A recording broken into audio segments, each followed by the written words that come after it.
आदरणीय भाइयों एवं बहनों, शानशाह की कहानियों में आपका स्वागत है। आज मैं आपको 109वां संस्करण सुनाने जा रहा हूँ। कहानी में माँ के प्रति घोर लापरवाही की चेतना पर प्रायश्चित हेतु प्रकाश डाला गया है। आगे जयपुर में एक बड़ी सोसाइटी के सामने रोड पार कर काफ़ी दूरी पर झुग्गी झोपड़ियाँ बनी हुई थीं। वहाँ एक परिवार पुत्री सुशीला व पिता महावीर प्रसाद रहते थे। सुशीला जब 6 वर्ष की थी, माँ का देहांत हो चुका था।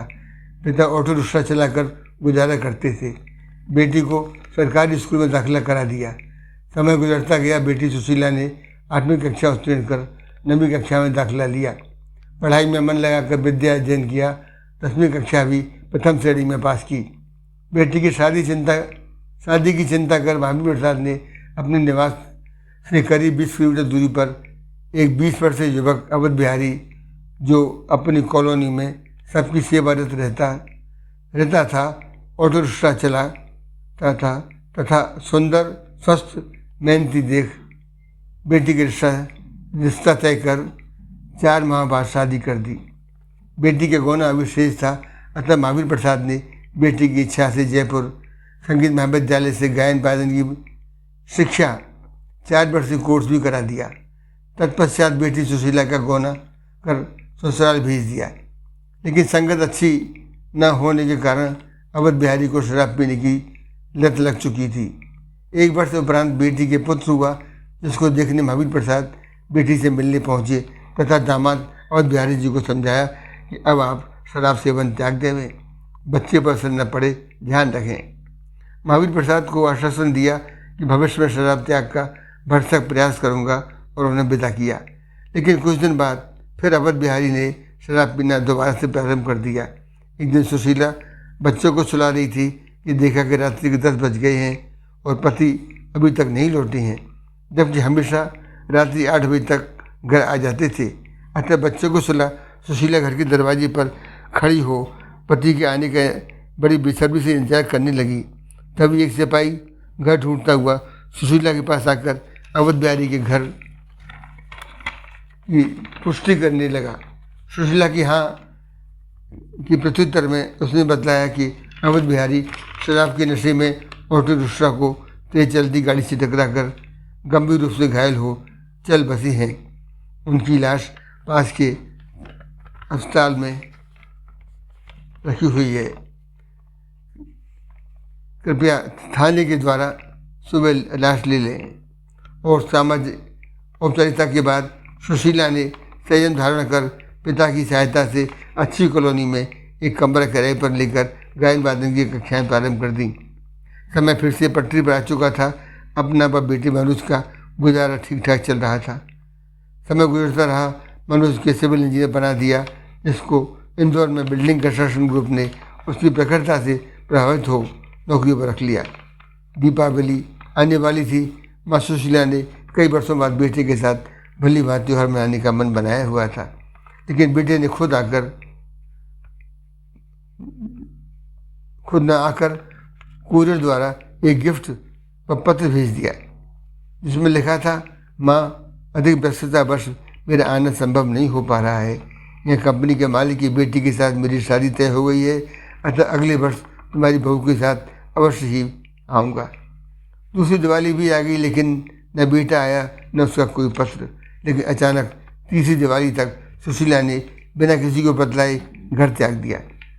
इधर 6 वर्ष के बाद भी मनोज व उसकी बहू काव्या के कोई संतान सुख प्राप्त नहीं हुआ, तो काव्या चिंतित रहने लगी। उसको किसी सहेली ने बताया कि बनारस में कोई साध्वी रहती हैं, बड़ी तेजस्वी व तपस्वी हैं, अगर वह आशीर्वाद दें तो संतान सुख निश्चित है। काव्या ने मनोज को बनारस जाकर साधु जी के दर्शन करने का आग्रह किया, तो मनोज इस प्रस्ताव को बकवास कहकर टालता रहा। लेकिन एक दिन काव्या ने कहा कि बनारस घूमकर आने में क्या हर्ज है, तीर्थ स्थल के मंदिरों के दर्शन का लाभ तो मिलेगा ही। काफ़ी हिल हुज्जत के बाद एक शनिवार को मनोज काव्या के साथ बाई फ्लाइट बनारस पहुंच गया। साधु जी का पता लगाते आश्रम पहुंचे तो सेविकाओं ने बतलाया कि वह तो ध्यान कक्ष में लीन है, कब ध्यान से बाहर आएंगी बतला नहीं सकते, आप बेटे रूम में बैठ सकते हैं। लगभग 2 घंटे के इंतजार के बाद भी जब साधु जी के दर्शन सुलभ नहीं हुए तो काव्या पति के साथ ध्यान कक्ष में पहुंच गई। वहां पहुंचकर काव्या ने धीरे से विनयपूर्वक साधु जी के पीछे बैठ कहा, माँ मुझे आशीर्वाद प्रदान कीजिए। जिसके प्रत्युत्तर में साधु जी ने बिना मुड़े जवाब दिया कि तुम्हें संतान सुख संभव नहीं है पुत्री। उनका उत्तर सुनकर काव्या ने सजल नेत्रों से कहा, माँ मुझे आपके आशीर्वाद की बहुत आवश्यकता है, जो राशि वापस ले लें। जिसके जवाब में सुशीला ने जैसे ही पीछे मुड़कर देखा, मनुष्य के मुँह से अचानक निकला, माँ तुम यहाँ? साधु जी ने बतलाया कि मैं तो तुम्हारी चाल की आड़ से ही समझ गई थी कि तुम ही आई हो। काव्या ने जब यह संवाद सुना तो मनुष्य से बोली, ये आपकी माँ है? तुमने तो कभी हमें बतलाया तक नहीं। तुम माँ के प्रति इतने निष्ठुर और कपटी भी हो सकते हो। मुझे पहले पता होता तो तुमसे शादी कभी नहीं करती। धन दौलत पाने को तुम किसी भी हद तक जा सकते हो। आज तुम्हारा असली चरित्र उजागर हुआ है। अब मुझे तुम्हारे साथ एक पल रहने में भी घिन आती है। चले जाओ मेरी नज़रों से। यह कहकर स्वयं साधु जी के चरण स्पर्श कर अकेली इंदौर वाली फ्लैट लौट गई। इंदौर में पिता को सारे वृत्तांत बतलाकर मनोज के सारे अधिकारों से बेदखल कर डाइवोर्स के लिए वकील द्वारा कार्रवाई जारी की। पिता ने बेटी की इच्छा से मनोज को नौकरी से भी बाहर कर भारत के सभी बिल्डर्स को सूचना जारी की कि इस इंसान को कोई भी अपने यहाँ जॉब न देवे। ऐसी विषम परिस्थिति में मनोज इंदौर से बाई ट्रेन जयपुर आ गया। स्टेशन से निकलकर कुछ फरलांग पैदल चला ही था कि दो बालक भी मांगते मिले, जिन्हें देख मनोज ने रुककर बैग से 2 बिस्कुट के पैकेट निकालकर दोनों को दिए। लेकिन आश्चर्य, एक पैकेट लड़की ने वापस करते हुए कहा, मैं भाई के साथ उसी पैकेट में शेयर कर लूँगी, दूसरे पैकेट में आप भी खाइए ना। बच्चों के इतने उदार विचार सुन मनोज स्वयं को चरित्र का आकलन करते हुए ग्लानि से भर गया कि ऐसी विषम परिस्थिति भोग रहे बच्चों के अंदर मानवता के दर्शन सुलभ हो रहे हैं। प्रायश्चित हेतु आगे ऑटो करके वृद्ध महिला आश्रम पहुंचा। व्यवस्थापक महोदय को बतलाया कि आपके आश्रम की बिल्डिंग कंस्ट्रक्शन और मेंटेनेंस के कार्य की देखभाल के अलावा आश्रम के अन्य विकल्पों में भी सेवा देने को तत्पर रहूँगा। रहने खाने के अलावा नॉमिनल सैलरी पर ही 24 घंटे सेवा देना चाहता हूँ। उधर काव्या ने, जो अपने पिता की इकलौती संतान थी, एक फाउंडेशन तैयार किया, इसके अंतर्गत अनाथ बाल जीवन निर्माण संस्था प्रारंभ की, जिसके अंतर्गत कई एकड़ में बच्चों के लिए पानी की टंकी का निर्माण, आवास भवन, अपना पावर हाउस, स्कूल, अस्पताल, सड़क आदि तैयार करवाए। आश्रम के मेन गेट पर एक पार्लर लगवाया गया, साथ में एक बैल भी। कोई भी अवैध बच्चों को भी उस पालने में रख बैल बजाकर चला जाए।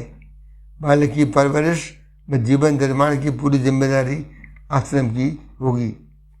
छोटे बच्चों की चहल पहल से काव्या इतनी प्रसन्न रहने व व्यस्त हो गई कि बच्चों के लिए बड़े होने पर IAS, IPS, IAS जैसे कंपटीशन की तैयारी भी करवाना प्रारंभ कर दिया। काव्या दीदी माँ की उच्चारण से दिन भर आश्रम गुंजायमान रहता था। इस तरह काव्या ने अपना जीवन बच्चों को न्यौछावर तन मन धन सहित कर दिया। इसके अलावा साल में एक बार बनारस जाकर साधु जी से आशीर्वाद एवं सलाह लेने भी जाती थी। भाइयों, आपको मेरी कहानी कैसी लगी? कृपया कमेंट्स देकर फॉलो करें। धन्यवाद।